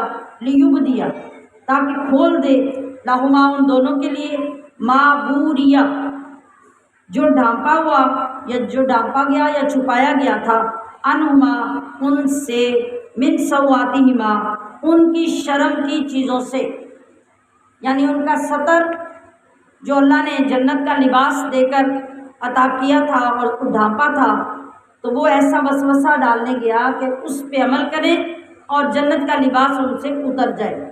جنت کا لباس جو اللہ نے انہیں عطا کیا تھا، اس کی نشانی ہمارے جسم کے اوپر یہ ناخن ہے۔ یہ جو ناخن ہے، یہ ناخن اس لباس کا حصہ ہے جو رب نے آدم و حوا کو جنت میں دیا تھا۔ آج یہ تمام نوجوان بچیاں اور وہ بوڑھی عورتیں بھی جن کے پاس علم نہیں ہوتا اور بے علمی کی وجہ سے غیر شرعی لباس پہن کے اپنے جسم کو دوزخ کا ایندھن بناتی ہیں۔ آج 70 سال کی عورت کو بھی کوئی سلائی کر کے دے دیتا ہے ننگے بازو والا کپڑا، شادی پہ وہ پہن کے خوش ہو کے چلی جاتی ہے، میری پوتری نے سی کے دیتا ہے۔ اسے یہ پتہ ہی نہیں کہ میرا جسم ننگا ہو رہا ہے تو مجھے کتنا گناہ ہو رہا ہے۔ جنت میں کون تھا؟ غیر محرم تھے، بازار تھے، گلیاں تھیں، محلے تھے، برادری تھی، صرف آدم و حوا، اور وہ بھی میاں بیوی اور رب کی ذات۔ اللہ نے لباس کون سا دیا؟ ذرا دیکھیں اس کی موٹائی، یہ لباس پہنایا۔ ہمیں کیا سوچنا چاہیے کہ ہمارے جسم کا تقدس، ہمارے جسم کی حیا کتنی افضل ہے کہ اس رب کریم نے وہاں پر بھی اپنے بندوں کو جو لباس دیا وہ اتنا موٹا لباس دیا جس سے بے پردگی ہونے کا یا جسم کے نظر آنے کا تو سوچا بھی نہیں جا سکتا۔ یہ آج بھی نشانی ہمارے جسموں کے اوپر ہے، کبھی کبھی اس کو غور سے دیکھ کے سوچا کریں، خاص طور پہ گرمیوں میں۔ وقال ما نہاکما کہنے لگا نہیں منع کیا تم دونوں کو، ربکما تمہارے رب نے، ان ھذہ الشجرہ اس خاص درخت سے، الا ان تکونا مگر اس لیے کہ تم دونوں ہو جاؤ، ملکین دو فرشتے، او تکونا من الخالدین یا ہمیشہ رہنے والوں میں سے۔ شیطان جب گیا جنت میں، اللہ نے منع کیا تھا نا، یہ جا کے کہنے لگا کہ تم لوگوں کو سمجھنے میں غلطی لگی ہے، اصل وجہ یہ ہے کہ اللہ پاک تمہیں ہمیشہ نہیں رکھنا چاہتا یا فرشتہ نہیں بنانا چاہتا۔ اگر تم نے وہ دانہ کھا لیا تو تم فرشتے بن جاؤ گے یا تم ہمیشہ رہنے والے بن جاؤ گے، تو کوئی حرج نہیں ہے، تم ایک اچھی سوچ کے ساتھ جا کے اس دانے کو کھا سکتے ہو۔ یہ وسوسہ ڈالا، اور پھر آگے سے بات کو پکا کرنے کے لیے حدیث پاک میں آتا ہے کہ جو منافق ہوتا ہے وہ بات بات پہ قسم کھاتا ہے، جو منافق نہیں ہوتا اسے قسمیں کھانے کی ضرورت نہیں ہوتی۔ تو شیطان نے کیا کیا؟ وقاسمہما وہ دونوں سے قسمیں کھانے لگا۔ کس بات کی؟ انی لکما کہ بے شک میں تم دونوں کا، لمن الناصحین خیر خواہ ہوں، تو میں خیر خواہی کی وجہ سے کہہ رہا ہوں کہ تم وہ دانہ کھا لو، تم فرشتے بن جاؤ گے یا تم کبھی جنت سے نہیں نکلو گے۔ فدلاہما بغرور تو کیا کیا؟ وہ اتار لایا ان دونوں کو دھوکے سے۔ کہاں سے اتار لایا؟ جنت سے زمین پر لے آیا۔ جب انہوں نے فلما ذاق الشجرہ پھر جب ان دونوں نے اس درخت کو چکھا، بدت لہما تو ظاہر ہو گئی ان دونوں پر، سواتہما ان کی شرمگاہیں یا شرم کی چیزیں یعنی ستر والے حصے جسم کے، وطفقا تو وہ لگے، یخصفانی چپٹانے یا لپیٹنے، علیہما اپنے اوپر، من برق الجنہ جنت کے پتے۔ کیا ہوا؟ گندم کا دانہ چکھا اور اس کے لیے دل موم کس کا ہوا؟ حوا علیہ السلام کا۔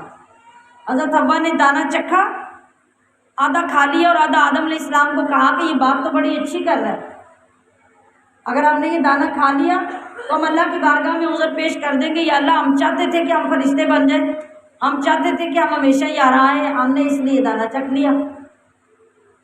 آدم علیہ السلام نے بھی وہ دانہ چکھ لیا باقی کا، تو کیا ہوا؟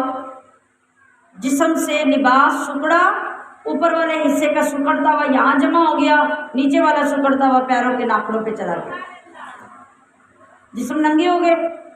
اب وہ ایک حیات طبعی طور پہ جو اللہ نے پیدا کی تھی، فوراً وہ درختوں کے پاس جاتے کہ درختوں کے پتے اتار کے، درخت کوئی اتنے نہیں تھے جو ہمارے ہاں درخت ہوتے ہیں، ان درختوں کے پتے ایسے تھے جیسے کوئی 1.5 میٹر 2 میٹر کا کپڑا ہو، بہت بڑے بڑے، یعنی وہاں کا جو سیب ہوگا نا جنت کا، اللہ ہم سب کے نصیب میں کرے،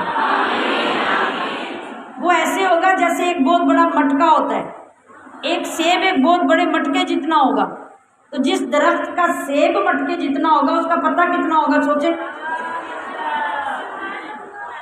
تو وہ گئے درختوں کے پاس کے پتے اتار کے اپنے جسم کو فوراً ڈھانپے، حیا کا تقاضا تھا، لیکن جب وہ پتا اتارنے لگتے تو درخت ان کی رینج سے پیچھے ہو جاتا، پتا نہیں اتارنے ہوتا، آزمائش آ گئی۔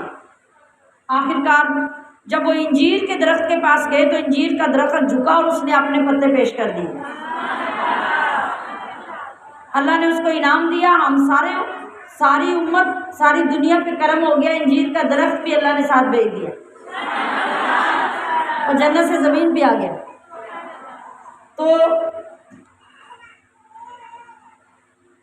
کیا ہوا؟ اس سے انہوں نے سطر کیا، وَنَادَاهُمَا رَبُّهُمَا، ان دونوں کو اللہ نے ندا دی، أَلَمْ أَنْهَكُمَا، اب تم پتے ڈھونڈ رہے ہو اپنا سطر چھپانے کے لیے، تو ذرا غور کرو کہ کیا میں نے تمہیں ان سے منع نہیں کیا تھا؟ أَن تِلْكُمَا الشَّجَرَةَ، اس درخت سے، وَأَقُلْ لَكُمَا، کیا میں نے تمہیں یہ نہیں کہا تھا، إِنَّ الشَّيْطَانَ لَكُمَا عَدُوٌّ مُّبِينٌ، کہ شیطان تم دونوں کا کھلا دشمن ہے۔ اب اس نے اپنی دشمنی دکھا دی، اب تم اس کی دشمنی میں آ گئے، تمہیں دشمنی دکھا دی۔ پھر وہ دونوں بولے، قالا، دونوں نے عرض کی، ربنا، اے ہمارے رب، ظلمنا انفسنا، ہم نے اپنی جانوں پہ خود ظلم کر لیا، وَإِن لَّمْ تَغْفِرْ لَنَا، اور اگر تو ہمیں نہ بخشے، وَتَرْحَمْنَا، اور نہ ہم پہ رحم کرے، لَنَكُونَنَّ، تو ہم ضرور ہو جائیں گے، من الخاسرین، خسارہ پانے والوں میں۔ قَالَ اهْبِطُوا، اللہ نے فرمایا کہ ٹھیک ہے تم سب اتر جاؤ، یعنی جنت سے نیچے اتر جاؤ، بعضکم لبعض عدو، تمہارا بعض کا، یعنی تم ایک دوسرے کے، تمہاری اولادوں میں ایک دوسرے کے دشمن ہوں گے، وَلَكُمْ فِي الْأَرْضِ، اور تمہارے لیے زمین میں، مستقر، ٹھکانہ، ومتاع، اور نفع ہے، الی حین، ایک وقت تک، وہ وقت کون سا ہے؟ ہم سب کی موت، ہر ایک کی موت تک اس دنیا میں نفع ہے، ہر ایک کی موت تک اس دنیا میں کاروبار ہے، ہر ایک کی موت تک اس دنیا میں گھر بار ہے، جب موت آ جائے گی تو سب ختم ہو جائے گا۔ قال، فرمایا اللہ نے، فیہا، اسی میں یعنی زمین میں، تحیون، تم زندہ رہو گے، وفیہا، اور اسی میں، تموتون، تم مرو گے، تم سے مراد یہاں آپ کی ساری اولاد یعنی ہم سب ہیں، ومنہا، اور اسی میں سے، تخرجون، تم نکالے جاؤ گے۔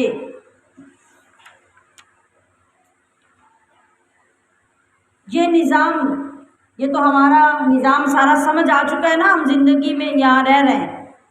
اب یہ جو معافی مانگنا تھا، دعا مانگنا تھا، عرض کرنا تھا، یہ کتنا طویل واقعہ ہے، یہ تو کئی 100 سال کے بعد جا کے یہ الفاظ بولے گئے، اور اللہ پاک نے ان کی توبہ کو قبول کیا، اور آدم علیہ السلام اور حوا علیہ السلام زمین میں دور دور ملکوں میں جب اترے تھے، اور اس کے بعد پھر میدان عرفات میں جا کے دونوں کی ملاقات ہوئی، جہاں پہ آج حج کا خطبہ پڑھا جاتا ہے، وہاں پہ ان دونوں کی ملاقات ہوئی، اور اس کے بعد پھر اس دنیا کی آبادی بڑھنے شروع ہوئی۔ اس سے پہلے دونوں الگ الگ پہاڑوں پہ، جنگلوں میں اللہ کی بارگاہ میں آہوازاری کرتے رہے، اور یہ اصل میں جو سارا نظام تھا، اس کے پیچھے اللہ کی بہت بڑی حکمت تھی۔ ہم میں کوئی بندہ یہ نہیں کہہ سکتا، جس طرح کوئی جب بات یہ ہوتی ہے، کوئی واقعہ سنایا جاتا ہے تو خاص طور پہ عورتیں بہت ساری اپنے آپ کو بڑا سیانہ سمجھ کے ایک جملہ بولتی ہیں کہ غلطی تھی آدم کو لمی ہو گئی، بڑی سیانی بنتی ہیں اس وقت، اور ایسا لفظ کہنا یہ کفر ہے ایک بندے پر کہ ایک بندہ ایک نبی کے بارے میں یہ بات کہے۔ اور جب دنیا میں مصیبت اور تنگی آتی ہے تو پھر کہتی ہے نہ آدم دانا کھاندا تے نہ سانو وقت پیندا، یہ بھی کفریہ کلمہ ہے، یہ بھی کفریہ کلمہ ہے۔ آپ یہ دیکھیں کہ جب ایک ماں ایک بچے کو پیدا کرتی ہے وہ کتنی اذیت اٹھا کے بچہ پیدا کرتی ہے، 9 مہینے کن مصیبتوں سے گزرتی ہے، تو کیا یہاں پر بھی الٹے سیدھے جملے بولیں گے آپ کہ نہ یہ ہوتا نہ وہ ہوتا تو نہ یہ مصیبت ہمیں پڑتی؟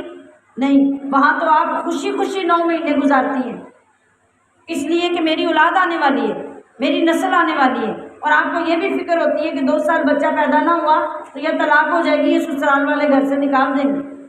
تو پتہ چلا کہ حمل کا ہونا، 9 مہینے ماں کا اٹھانا، بچے کا پیدا ہونا، یہ اگرچہ بڑا تکلیف دہ ہے لیکن اس کے اندر کتنی بڑی حکمت ہے، اگر یہ نہ ہوتی تو دنیا آگے بڑھتی نہ۔ تو اسی طرح آدم علیہ السلام کے اس دانے سے منع کر کے پھر کھلانے، پھر وہاں سے بھیجنے اور یہاں دنیا بسانے میں یہ سب بڑی حکمتیں تھیں۔ اگر وہ نہ ہوتا آج میں اور آپ یہاں بیٹھ کے رمضان گزار رہے ہوتے، آج یہ دنیا کی رونقیں ہوتی، یہ دنیا بستی، اور سب سے بڑی بات کہ ساری کائنات کے دولہا محمد مصطفیٰ دنیا میں کیسے تشریف لاتے۔ تو اس سب کے پیچھے اللہ کی بہت بڑی حکمتیں ہیں۔ بڑوں کے کام بڑے ہوتے ہیں، چھوٹوں کو بولنے کی کوئی جرت اور کوئی ضرورت نہیں ہوتی۔ جو اللہ کی حکمت تھی جیسے تھی اللہ نے کیا۔ ہاں ہمارے پاس یہ نالج ہونا چاہیے، یہ علم ہونا چاہیے کہ یہ دنیا کیسے بسی، آدم علیہ السلام کیسے آئے اور اللہ پاک نے کس کس انداز سے دنیا کو بنا کے یہاں تک پہنچایا۔ جی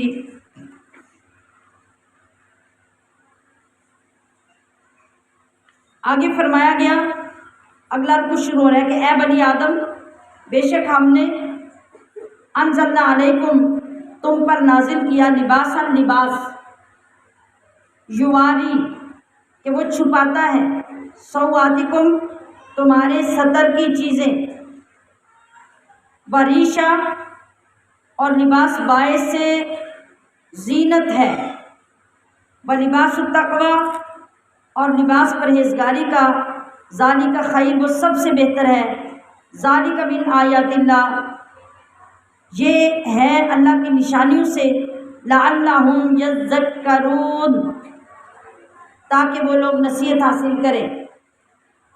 اب یہاں دیکھیے کہ ہمارے لباس کا تذکرہ آیا ہے۔ پہلے آدم علیہ السلام کے لباس اور آپ کے کھانے کا ذکر ہوا، اب یہاں پر آدم علیہ السلام کی اولاد کے لباس کا ذکر ہوا۔ ان دونوں باتوں کو اکٹھا کیوں کیا گیا؟ تاکہ لباس کے احکام لوگوں کو پتہ چلے اور وہ سمجھے کہ لباس کا رول ان کی زندگی میں کیا ہے اور لباس انسان کو کس لیے دیا گیا ہے۔ دیکھیے مثال کے طور پہ ایک عورت ہے، ایک مرد ہے، اس کے جسم کے جو حصے شرمگاہیں مقرر کیے گئے ہیں، شرم کے حصے ہیں، ان کو ڈھانپا گیا، ان کو ڈھانپنے کا حکم دیا گیا۔ کیا یہ انسان کی اولاد جیسے پیدا ہوتی ہے جو عمل مرد اور عورت کا ہوتا ہے، کیا وہ جانوروں کے اندر نہیں ہوتا؟ بولیے، ان کی اولاد پیدا نہیں ہوتی؟ ہوتی ہے۔ کیا ان کے جتنے عمل ہیں جانوروں کے، کیا وہ لوگوں کی نظروں سے چھپا کے اوجھل رکھ کے کیے جاتے ہیں؟ نہیں، ہر جانور بڑا چھوٹا، پرندہ درندہ، ہر ایک کے اندر اولاد پیدا کرنے کا نر اور مادہ کا عمل موجود ہے اور وہ سب دنیا کے سامنے ہوتا ہے۔ ان کے جسموں کو نہ ڈھانپا گیا، نہ ان کو ڈھانپنے کا لباس کا حکم دیا گیا۔ لباس کا حکم اگرچہ نہیں دیا گیا لیکن آپ یہ دیکھیں کہ اللہ نے ان کے جسموں کے مطابق ان کے جو شرم کے مقام ہیں ان کو کسی نہ کسی طرح سے ڈھانپ کے رکھا ہوا ہے کہ نہیں؟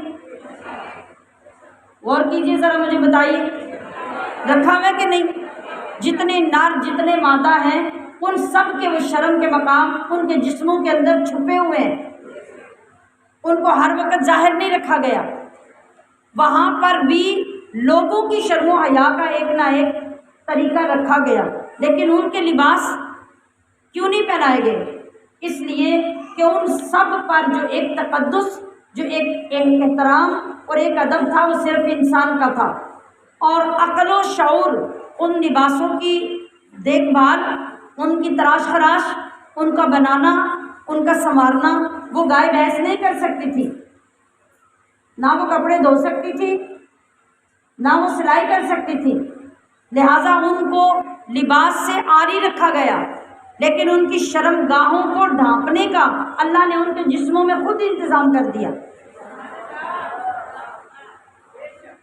اور انسان جس کو ساری مخلوق سے اعلیٰ بنایا تھا، اس کو اعلیٰ رکھنے کے لیے، اس کا شرف قائم رکھنے کے لیے اس کو لباس عطا کیا، ستر بھی ڈھانپے، خوبصورتی اور زینت بھی پیدا ہو۔ دو کام اس لباس کے ہیں۔ اب اگر ایک لمحے کے لیے ہم سوچیں، آج ہم جو لباس سلائی کروا رہے ہیں، وہ لباس یہ دونوں مقصد پورے کر رہے ہیں؟ ہمارے جسم کی زینت، ہمارے عیبوں کو چھپانا اور ہمارے ستر کا کام ہمارے لباس کر رہے ہیں؟ جی، جب آپ 8-10 سال کی بچی کو لباس پہنانا شروع کرتے ہیں تو یہاں سے شروع کر دیتے ہیں کہ درزی جب سلائی کرے تو یہاں سے بھی کٹ لگا کے گلائی میں ننگا کر دے، یہاں سے بھی ننگا کر دے، پیچھے سے کمر بھی ننگی کر دے، اور نیچے سے کٹ لگا کے آدھی پنڈلی تک ٹراؤزر کو چیر دے، اور اس کی آدھی پنڈلی یا وہاں سے ننگی نظر آتی رہے۔ آپ نے کیوں کپڑا برباد کیا؟ کیوں کپڑا برباد کیا سارا؟ اس کا کیا مقصد تھا؟ اللہ نے تو یہاں دیکھیے کیا واضح طور پہ فرما دیا، آپ کا لباس کس لیے ہے؟ واضح طور پہ بتا دیا کہ آپ کا لباس اس لیے ہے، لباس یواری سوآتکم وریشا، کہ وہ آپ کی شرم گاہیں، شرم کے حصے جسم کے چھپائے اور آپ کو زینت، خوبصورتی بخشے۔ اور لباسوں میں سب سے بہترین لباس کون سا ہے؟ جس کے اندر تقویٰ پایا جائے، یہی تمہارے لیے بہترین ہے۔ لیکن آج ہمارے لباس کیا ہیں؟ ان پہ غور کرنے کی ضرورت ہے۔ ہمارا لباس نماز پڑھنے کے قابل نہیں، ہمارا لباس باہر نکلنے کے قابل نہیں، بلکہ الٹا لباس ایسا ہے کہ وہ غیر محرموں کو بار بار دیکھنے پہ مجبور کرتا ہے۔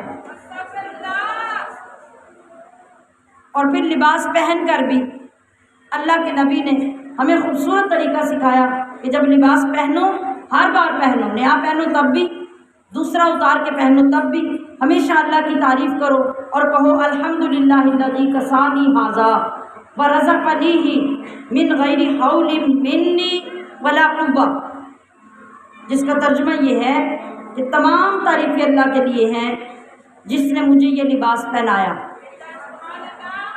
میری طاقت اور قوت کے بغیر مجھے یہ عطا کیا۔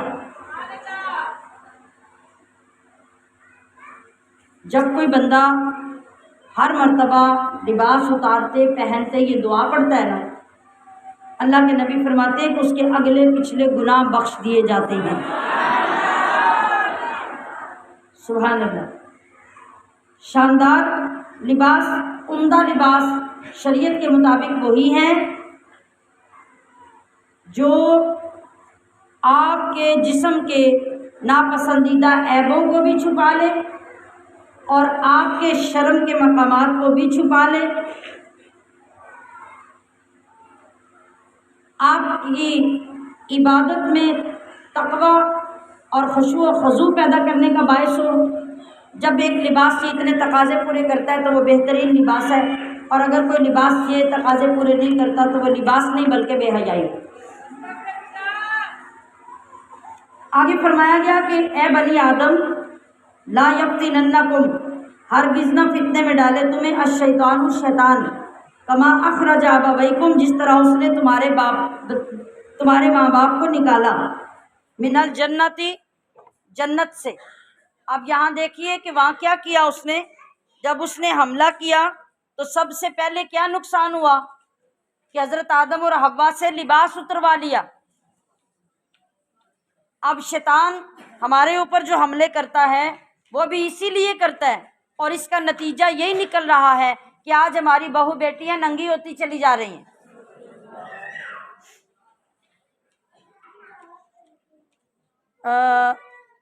ینزع عنہما، اس نے اتروا دیا ان دونوں سے، لباسہما، ان دونوں کا لباس، لیریہما، تاکہ انہیں دکھا دے، سوآتہما، ان کی شرم کی یعنی ستر کی چیزیں۔ انہ یراکم، اللہ فرما رہا ہے کہ وہ جو شیطان ہے وہ تمہیں دیکھتا ہے، ہوا وہ بھی، وقبیلہ، اور اس کا قبیلہ بھی، من حیث لا ترونہم، وہاں سے تمہیں دیکھتا ہے جہاں سے تم انہیں نہیں دیکھ سکتے۔ انا جعلنا الشیاطین، بے شک ہم نے شیطانوں کو بنا دیا، اولیاء للذین لا یؤمنون، ان لوگوں کا دوست جو ایمان نہیں لاتے۔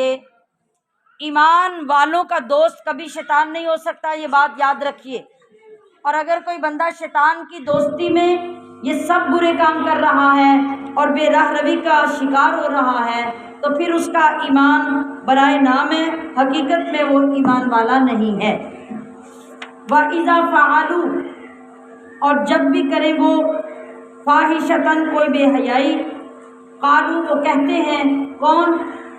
جو شیطان کے دوست بن جاتے ہیں، وہ کہتے ہیں وجدنا علیہا آباءنا، ہمارے بڑے بھی یہ کچھ ہی کرتے تھے، ہم نے اسی پہ اپنے باپ دادا کو پایا، واللہ امرنا بہا، اور اللہ نے بھی ہمیں اسی کا حکم دیا۔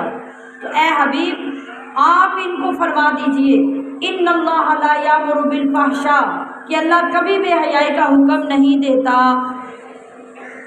اتقولون علی اللہ، کیا تم اللہ پہ ایسی بات کہتے ہو، ما لا تعلمون، جو تم نہیں جانتے۔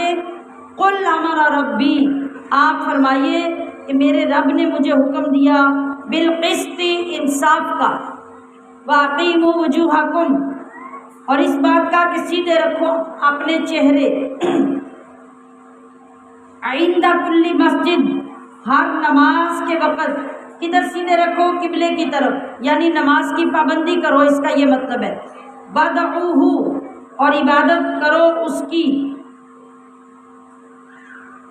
مخلصین، اس طرح کہ تم خالص ہو، لہ الدین، اسی کی عبادت کرنے والے، کما بدأکم، جیسا کہ اس نے تمہیں پہلے پیدا کیا، تعودون، تم اسی طرح لوٹائے جاؤ گے یا لوٹو گے۔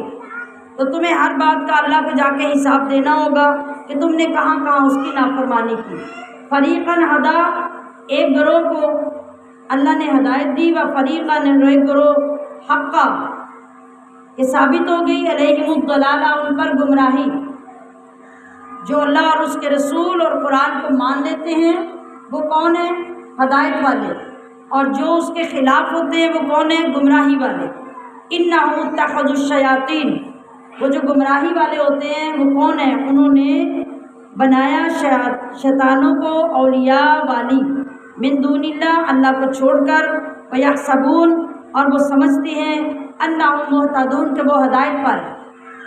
اس کی ایک مثال یوں سمجھیے کہ آج اگر کوئی فیشن پرست عورت آپ کو دیکھے کہ آپ نے دوپٹہ اوڑھا ہے، چادر لپیٹی ہے، شرم و حیا والا لباس پہنے، تو بجائے اس کے کہ آپ کو دیکھ کے اسے شرم آئے کہ میں نے کیسا لباس پہن رکھا ہے، میرا تو سارا جسم ننگا ہو رہا ہے، آپ دیکھتے ہیں کہ ایسے سرکش لوگ الٹا آپ کو یہ کہتے ہیں کہ آپ نے کون سا 50 سال پہلے والے لوگوں کا لباس پہنا ہو، آپ جوانی میں کیوں مائی بنی ہوئی ہیں؟ ایسے لوگ کہتے سنائی دیتے ہیں کہ نہیں؟ آپ کا جینا باہر نکلنا دشوار بنا دیتے ہیں۔ یہ کیا ہے؟ یہ شیطان کا الٹا حملہ ہے، وہ اپنے آپ کو غلط ماننے کی بجائے آپ کو غلط ثابت کرتا ہے، اور ان لوگوں کی زبانوں سے ایسے الفاظ نکلواتا ہے، اور پھر ہماری بیٹیاں بہویں کیا کرتی ہیں؟ وہ گھر میں لڑائی شروع کر دیتی ہیں کہ ہم باہر جائیں تو لوگ ہماری باتیں کرتے ہیں، ہم ایونٹ پہ جائیں تو لوگ ہمیں عجیب نظروں سے دیکھتے ہیں، لوگ ہمارا مذاق اڑاتے ہیں، تو شیطان اپنی ساری چال میں کامیاب ہو گیا۔ حالانکہ آپ لوگوں کو اس نظر سے ان لوگوں کو دیکھنا چاہیے کہ انہیں شرم آئے کہ ہم نے جو لباس پہنا ہے وہ لباس کہلانے کا قابل نہیں ہے، بلکہ کیا ہوتا ہے، آپ کمپلیکس کا شکار ہو جاتے ہیں، آپ ان کی باتوں میں آ کر اپنے آپ کو کمتر سمجھنے لگ جاتے ہیں اور ان کو برتر، حالانکہ کمتر وہ ہے جو قرآن نہیں مانتا، کمتر وہ ہے جو رسول کی نہیں مانتا، کمتر وہ ہے جو اللہ کے دین کو نہیں مانتا، کمتر وہ ہے جو شیطان کا پیروکار ہے۔ آپ تو برتر اور عظیم لوگ ہیں جو قرآن مان کے لباس پہن لیں۔ تو اپنے اندر برتری پیدا کریں، اپنے اندر کانفیڈنس پیدا کریں، اپنے اندر خود اعتمادی پیدا کریں، شریعت کے مطابق لباس پہن کے اپنا روب اس طرح لوگوں کے اندر رکھیں کہ گویا آپ نبی کے زمانے میں جی رہے ہیں۔ میں نے اس سے قبل پہلے اپنے قبلہ مفتی صاحب رحمۃ اللہ علیہ کی بات کئی مرتبہ سنائی، اور آپ کی اس ہمت کو بڑھانے کے لیے پھر عرض کرتی ہوں کہ یہاں پہ مفتی صاحب رحمۃ اللہ علیہ کے اپنے زمانے میں تعلقات تھے پگا والی فیملی کے ساتھ۔ مفتی صاحب کبھی بہت کم کسی کے ایونٹ میں شادی بیاہ میں جاتے، انہوں نے بڑے اصرار کے ساتھ نکاح کے لیے مفتی صاحب کو اپنے کسی شادی میں بلایا، اور کھانے کے لیے جب دعوت دی تو اس وقت نیا نیا رواج تھا، کھڑے ہو کے ٹیبلوں پہ کھانے لگانے کا نیا نیا رواج چلا تھا۔ انہوں نے مفتی صاحب کو بلا تو لیا، لیکن کھانے سارے ٹیبلوں پہ لگے ہوئے تھے، ہر بندہ اسی طرح آتا ہے، وہ جانوروں کی طرح وہ کھرلی کے اوپر کھڑا ہوتا ہے، ڈالتا ہے اور پیچھے ہو کے کھڑے ہو کے کھانا شروع کر دیتا ہے۔ اگر دوسرے لفظوں میں دیکھیں گے تو میں نے ٹھیک لفظ استعمال کیا ہے، جانور بھی کھرلیوں پہ کھڑے ہو کے کھاتے ہیں، آج انسان بھی کھرلی پہ کھڑے ہو کے کھاتا ہے۔ آج جب یہ لفظ استعمال کریں گے تو ہمیں تھوڑی شرم آئے گی۔ اب لوگوں نے بھی یہی کیا، بڑے بڑے آ رہے ہیں، افسر آ رہے ہیں، وزیر آ رہے ہیں۔ مفتی صاحب نے 2 منٹ کھڑے ہو کے دیکھا بھی یہاں تو بڑا عجیب سین ہے۔ اب کوئی یہ کہہ رہا تھا کہ مفتی صاحب کے لیے نیچے چٹائی بچھا دو، کوئی کہہ رہا تھا مفتی صاحب آئیں ادھر نیچے بیٹھ کے کھانا کھا لیتے ہیں۔ مفتی صاحب بھی وہ غیور مصطفیٰ کے دین کے مفتی تھے، وہ لوگوں کا رخ دیکھ کے بدلنے والے مفتی نہیں تھے، اور احساس کمتری کا شکار نہیں تھے۔ مفتی صاحب تو وہ تھے جنہوں نے پاکستان میں آ کے سنیت کا جھنڈا گاڑ دیا تھا۔ آپ نے کیا کیا؟ آپ نے وہ جو ٹیبل پڑے تھے نا، ان کے اوپر جو کھانے کے کنٹینر پڑے تھے ان کو سائڈ پہ کیا، سائڈ پہ کر کے ٹیبل خالی کر کے ٹیبل کے اوپر بیٹھ کے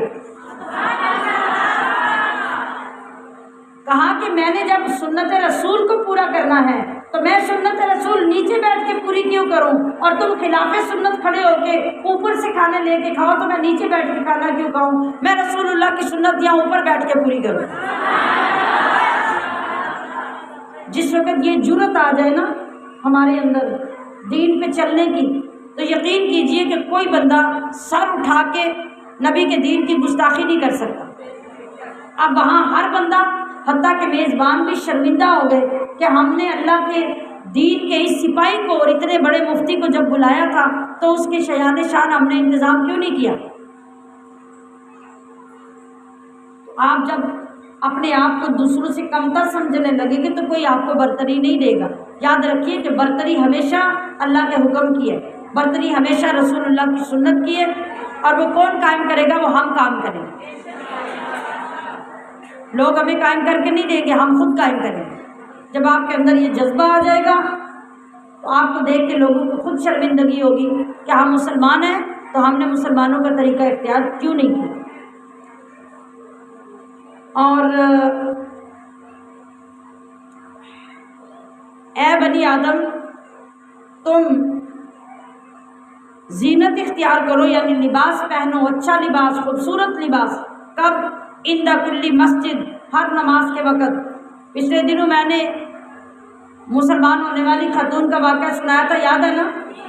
تو یہاں اللہ یہی حکم دے رہا ہے کہ نماز کے وقت شاندار لباس پہن کے نماز پڑھو، صاف پاک ستھرا، اور وَكُلُوا وَاشْرَبُوا، اور کھاؤ اور پیو، وَلَا تُسْرِفُوا، اور فضول خرچی یعنی اسراف مت کرو، انہ لا یحب المسرفین، بے شک اللہ فضول خرچی کرنے والوں کو پسند نہیں فرماتا۔